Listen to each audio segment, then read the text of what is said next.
آپ کے لیے لے کر آئی ہوں شکاریات سیریز میں ایک اور زبردست کہانی جس کا عنوان ہے بھگوان شکاری۔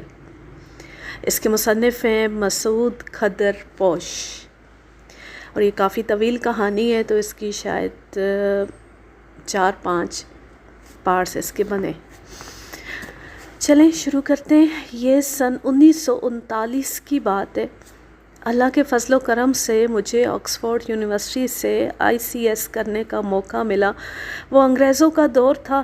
انگلینڈ جا کر تعلیم حاصل کرنا ہر ایک کے بس کی بات نہ تھی۔ جب میں لندن پہنچا تو اس وقت میری عمر کافی کم تھی، لیکن میں نے اپنی پوری توجہ تعلیم حاصل کرنے پر مرکوز رکھی اور دل لگا کر پڑھتا رہا۔ میں نے خود کو اس نئی اور اجنبی دنیا میں جلد ہی ڈھال لیا۔ انہی دنوں ہندوستان کو آزاد کرانے کی جدوجہد اپنے عروج پر تھی، لیکن مجھے اس کا کوئی احساس نہیں تھا۔ ایک دن مجھے کیمبرج یونیورسٹی جانے کا موقع ملا۔ وہاں میری ملاقات چودھری رحمت علی سے ہوئی۔ ان کی باتیں سن کر میری آنکھیں کھل گئی۔ مجھے پہلی بار احساس ہوا کہ آزادی حاصل کرنا ہندوستان کے مسلمانوں کے لیے کیوں ضروری ہے، اور یہی موقع ہے کہ اس کے لیے کچھ کیا جائے۔ بعد میں بھی چودھری صاحب سے میری کئی ملاقاتیں ہوئیں اور میرے ذہن میں ہر بات روزے روشن کی طرح واضح ہو گئی۔ یہ وہی چودھری رحمت علی تھے جنہوں نے ہندوستان میں بننے والے مسلمانوں کے نئے ملک کا نام پاکستان تجویز کیا تھا۔ بعد میں مجھے تقریباً تمام بڑے مسلمان رہنماؤں سے ملنے کا موقع ملا، لیکن میں سمجھتا ہوں کہ جتنا چودھری رحمت علی پاکستان بنانے کے لیے مخلص اور جذباتی تھے، شاید ہی کوئی اور ہوگا۔ میرے خیالات پر چودھری صاحب کی باتوں کا بہت اثر پڑا تھا، اس لیے جب میں ICS کر کے واپس ہندوستان آیا تو ہر ملنے جلنے والے کے ساتھ پاکستان بنانے ہی کی باتیں کرتا رہتا تھا۔ باحثیت اسسٹنٹ کمشنر میری پوسٹنگ سب سے پہلے ممبئی شہر میں ہوئی۔ وہاں میرے علاوہ تمام افسر انگریز یا ہندو تھے۔ ایک تو میں سب سے کم عمر تھا، اور اس پر میری پاکستان کے بارے میں باتیں سن سن کر دیگر تمام افسران مجھ سے خار کھانے لگے تھے، لیکن میں کم ہی کسی کی پرواہ کرتا اور ہر ایک کو مسلمانوں کے لیے ایک الگ ملک کی ضرورت پر دلائل دیتا رہتا۔ رفتہ رفتہ مجھے احساس ہونے لگا کہ دوسرے افسر مجھ سے بہت تنگ ہیں، لیکن اب وقت گزر چکا تھا۔ انہی دنوں بھیل قوم نے بغاوت کر دی، کئی سرکاری افسروں کو قتل کیا۔ بھیلوں کے علاقے میں جانے کے لیے کوئی افسر آمادہ نہ تھا، کیونکہ وہاں جان کا خطرہ تھا۔ میری انتظامی صلاحیتوں کی تعریف انگریز بھی کیا کرتے تھے۔ ہندو افسر ویسے بھی مجھ سے اپنی جان چھڑانا چاہتے تھے، اس لیے کچھ سرکاری افسروں نے بمبئی کے گورنر جان کولول کو مشورہ دیا کہ مسعود ہی بھیل قوم کو رائے راست پر لا سکتا ہے۔ انگریز میری بہادری کے قائل تھے، اور ہندو افسر مجھے میرے نظریات کی سزا دینا چاہتے تھے۔ انہیں اس سے بہتر کوئی دوسرا موقع نہیں مل سکتا تھا۔ آخرکار ان کی سفارش قبول کر لی گئی، اور گورنر نے میری پوسٹنگ بمبئی ویسٹرن گھاٹ کے خان دیش ڈسٹرکٹ میں کر دی۔ وہاں کی آبادی 4 لاکھ کے لگ بھگ تھی۔ دوحہ پکی اور نرمدا دریاؤں کے درمیان واقع وہ علاقہ ستپڑا نامی پہاڑی سلسلے پر مشتمل تھا، اور اس کی 3 تحصیلیں تھیں۔ اس زمانے میں اس علاقے کو بیڈ کلائمیٹ ایریا کے نام سے یاد کیا جاتا تھا۔ سن 1945 کے آغاز ہی میں مجھے بھیل سدھار افسر کے طور پر خان دیش بھیج دیا گیا۔ میری تنخواہ میں 250 روپے کا اضافہ بھی کر دیا گیا تھا۔ اس زمانے کے 250 آج کے 2500 سے بھی زیادہ اہمیت رکھتے تھے۔ اس کے علاوہ میرا اسپیشل ملیریا الاؤنس بھی مقرر کیا گیا۔ جب میں خان دیش پہنچا تو مجھے ہر طرف دور دور تک چھوٹی بڑی پہاڑیاں، چٹانیں اور گھنا جنگل ہی دکھائی دیا۔ میرا بنگلہ بھی ایک ویران اور اجاڑ مقام پر تھا۔ خود بھیل جنگل ہی میں بانس کی جھونپڑیوں میں رہتے تھے۔ ایک جگہ پر زیادہ سے زیادہ 20-25 جھگیاں بنی ہوتی تھیں۔ بھیل لوگ بالکل وحشی تھے اور جانوروں کی طرح زندگی گزار رہے تھے۔ کٹر ہندو انہیں اپنا ایک فرقہ قرار دیتے تھے، مگر حقیقت یہ تھی کہ بھیل قوم کا کوئی خاص مذہب یا دھرم نہیں تھا۔ وہ کبھی آسمانی بجلی کو پوجنا شروع کر دیتے اور کبھی سورج کو سجدہ کرنے لگتے تھے۔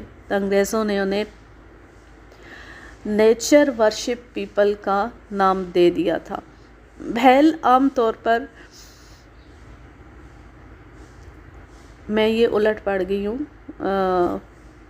اردو کی سائڈ سے پڑھے تو پیپل ورشپ نیچر کا نام دے دیا تھا۔ بھیل عام طور پر جنگلی پھل، سبزیاں، پودوں کی جڑیں اور جانوروں کا گوشت کھا کر گزارا کرتے تھے۔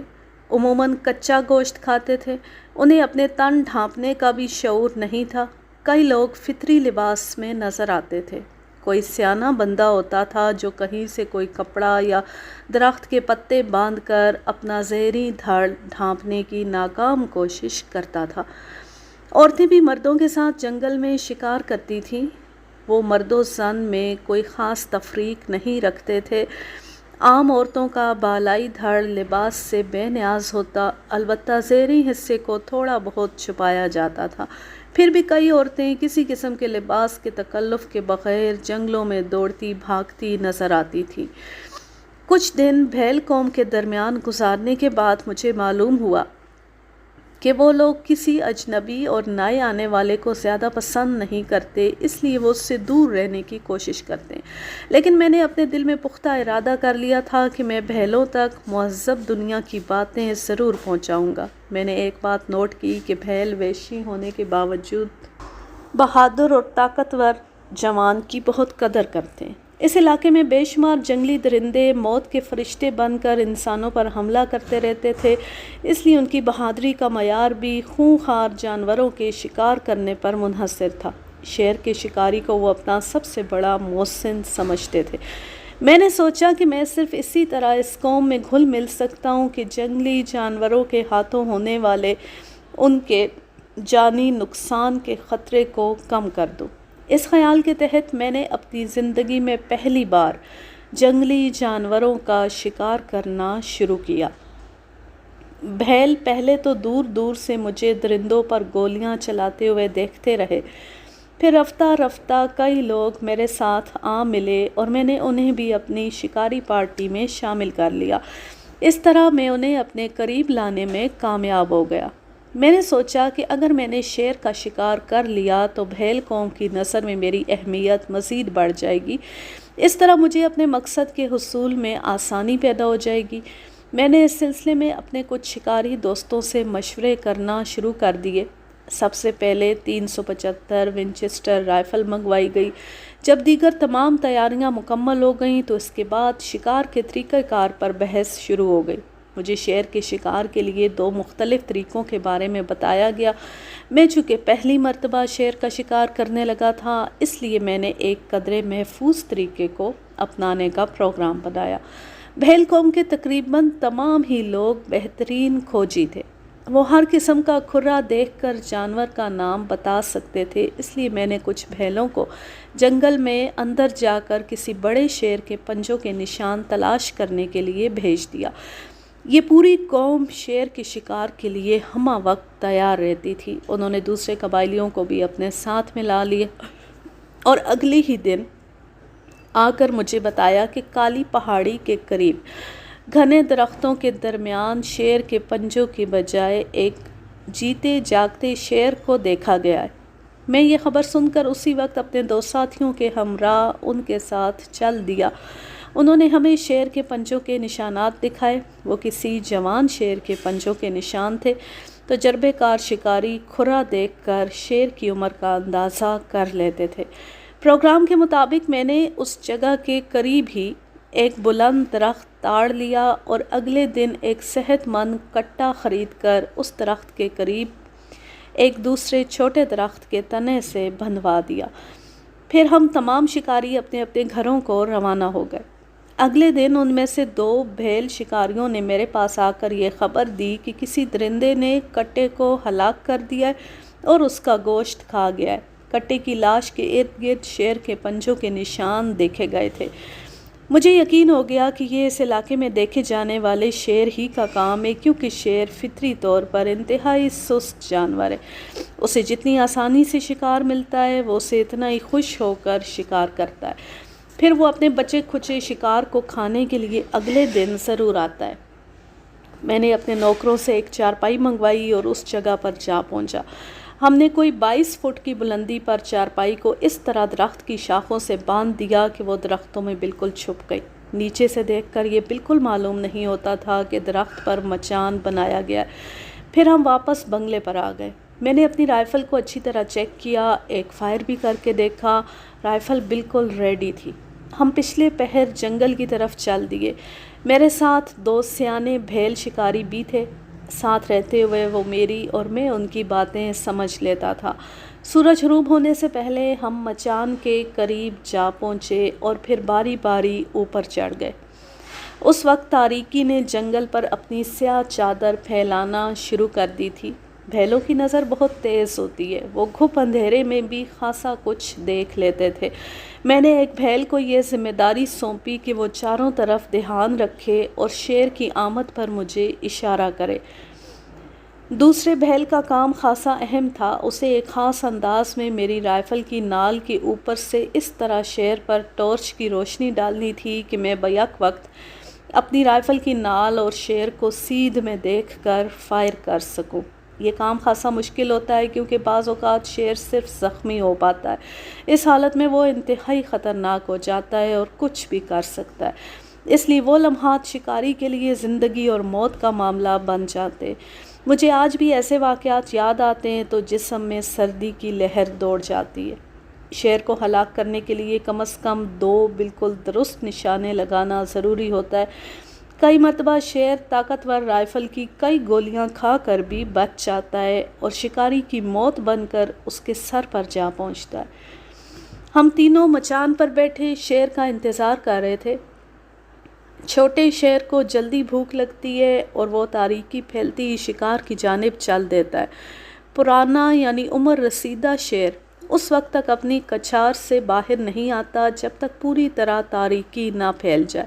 اس لیے شکاری عام طور پر بڑے شیر کی آمد کا وقت رات کے 9 یا 10 بجے ہی بتاتے ہیں۔ ہر جانب خاموشی کا راج تھا۔ کبھی کبھی بہت دور سے بندروں کے چیخنے کی سخت آواز کانوں سے ٹکراتی تھی۔ انتظار کے لمحات بہت کٹھن ہوتے ہیں اور شیر کا انتظار تو بہت ہی ظالم شے ہے، کیونکہ اس وقت انسان نہ تو کسی سے بات کر سکتا ہے، نہ اپنے جسم کو ہلا جلا سکتا ہے۔ اگر جسم میں کہیں کھو جانے کی ضرورت درپیش ہو تب بھی ہاتھ تک ہلانے کی اجازت نہیں ہوتی۔ شیر انتہائی عقل مند جانور ہے۔ معمولی سے کھٹکے اور حرکت کو دیکھ لینا اس کی خاص صفت ہے۔ بعض اوقات وہ دور ہی سے انسان کی بو سونگھ کر واپس ہو جاتا ہے۔ ہم انتظار کر کر کے تھک گئے تھے۔ مچھروں نے بھی کاٹ کاٹ کر ہمارے منہ ہاتھ لال کر دیے تھے۔ وہاں ٹھیک طرح سے ٹانگیں سیدھی کرنے کی بھی جگہ نہیں تھی۔ کئی گھنٹے ایک جگہ اور ایک ہی پوزیشن میں بیٹھنے کی وجہ سے میری ٹانگیں سن ہو گئی تھی۔ بیٹھے بیٹھے مجھے اونگ سی آ گئی۔ یکایک مجھے ایسا محسوس ہوا جیسے کسی نے مجھے خواب میں سخت ہاتھوں سے جھنجھوڑ دیا ہو۔ میں نے اپنی غنودہ آنکھوں کو پوری طرح کھول دیا۔ میرے قریب بیٹھا بھیل شکاری ہاتھ کے اشارے سے مجھے کچھ سمجھانے کی کوشش کرنے لگا۔ اس کا اشارہ کچھ دور موجود درختوں کی جانب تھا۔ اس کے جوش سے معلوم ہوتا تھا کہ اس نے کوئی خاص چیز دیکھ لی ہے۔ میں نے نظریں جما کر اس طرف دیکھا، لیکن مجھے تاریکی میں ڈوبے ہوئے گھنے درخت اور جھاڑیوں کے علاوہ کچھ بھی دکھائی نہ دیا۔ بھیلوں کو خدا نے ایک بڑی نعمت دی ہے کہ وہ گھپ اندھیرے میں بھی بلیوں کی طرح دیکھ سکتے ہیں، لیکن میرے جیسے شخص کے لیے ان گھنے جنگلوں میں جہاں دن کے وقت بھی رات جیسی تاریکی چھائی ہوتی ہے، قریب موجود چیز کو دیکھنا بھی مشکل ہوتا تھا۔ جب میں بالکل ناکام ہو گیا تو بھیل کی طرف دیکھا۔ اس کی آنکھیں اس طرح حرکت، اس نے بڑے عجیب طریقے سے اپنے منہ پر ایک ہاتھ رکھا اور دوسرے ہاتھ سے اس درخت کی طرف اشارہ کیا جس کے نیچے کٹے کی ادھڑی ہوئی لاش رکھی تھی۔ دوبارہ میں نے بڑے غور سے اس طرف دیکھا لیکن مجھے دکھائی نہ دیا۔ اچانک ہڈی ٹوٹنے کی سخت آواز میری سماعت سے ٹکرائی۔ میرے پورے وجود میں سردی کی لہر دوڑ گئی اور میں پوری طرح چوکس ہو کر بیٹھ گیا۔ میں سمجھ گیا کہ ہم جس کے انتظار میں بیٹھے تھے وہ شیر نیچے پہنچ گیا ہے اور اپنے شکار سے شکم سیری میں مصروف ہے۔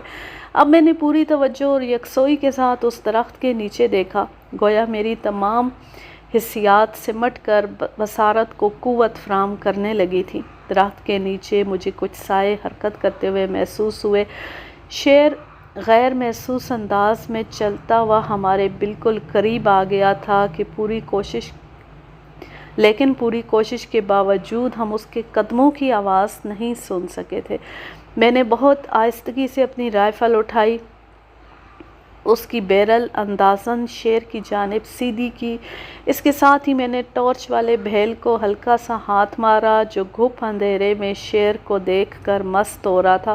اس نے اس طرح جھرجھری لی کہ میں بھی اسے محسوس کیے بغیر نہ رہ سکا۔ فوراً ہی اس نے خود کو سنبھال لیا اور ٹارچ والا ہاتھ شیر کی جانب دراز کر کے دوسرا ہاتھ میرے زانوں پر رکھ دیا۔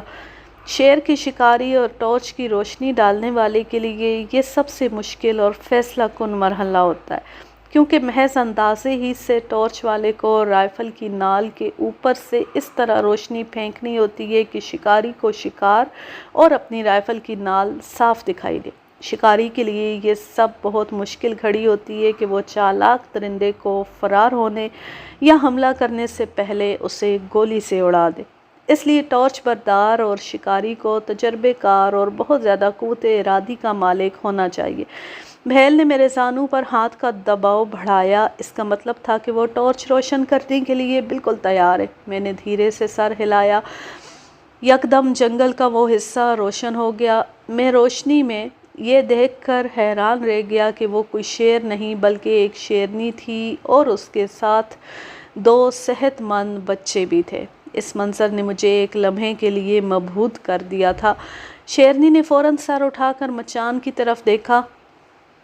مجھے اس کی آنکھیں بجلی کے چھوٹے چھوٹے تیز چمکدار سرخ بلبوں جیسی محسوس ہوئیں۔ میں بت بنا وہ منظر دیکھ رہا تھا، پھر جلد ہی ہوش میں آ کر میں نے لبی دبا دی۔ فائر کے دھماکے کے ساتھ شیرنی کی زبردست دھاڑ سے جنگل ہل کر رہ گیا۔ ارد گرد کے درختوں سے بے شمار پرندے ڈراؤنی آواز نکالتے ہوئے اپنے آشیانوں سے اڑے۔ میں نے فائر تو کر دیا تھا لیکن گولی شیرنی کو نہیں لگی تھی۔ ہم نے ہر طرف روشنی ڈال کر دیکھا لیکن کہیں کوئی چیز نظر نہ آئی۔ دور سے شیرنی کی ہرراٹیں سنائی دے رہی تھیں جو ہم سے دور گھنے جنگل میں گم ہوتی جا رہی تھی۔ میں شکار کرنے میں ناکام ہو گیا تھا۔ اس وقت ہم نیچے بھی نہیں اتر سکتے تھے کیونکہ درندے کا کوئی بھروسہ نہیں ہوتا، وہ کسی وقت بھی واپس آ سکتا ہے۔ ہم رات بھر مچان پر بیٹھے مچھروں سے لڑتے رہے۔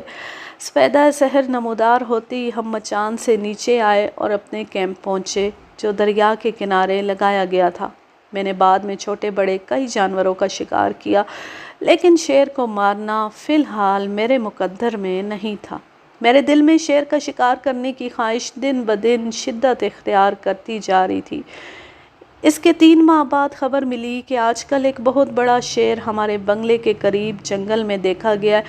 اس کے قدموں کے نشانات سے اندازہ ہوتا تھا کہ وہ خاصی بڑی عمر کا جانور ہے۔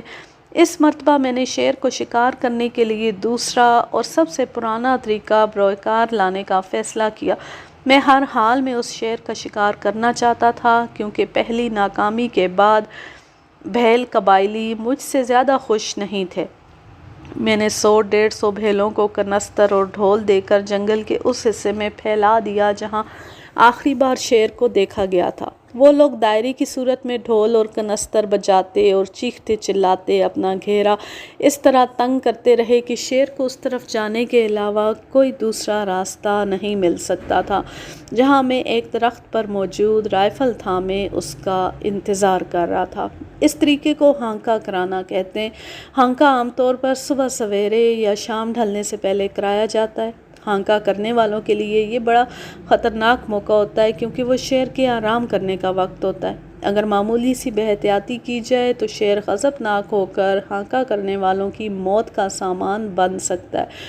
وہ شام کا ہانکا تھا۔ میں ایک مضبوط درخت پر چڑھ گیا۔ میرے ساتھ وہی 2 بھیل بیٹھے تھے۔ تھوڑی دیر کے بعد مجھے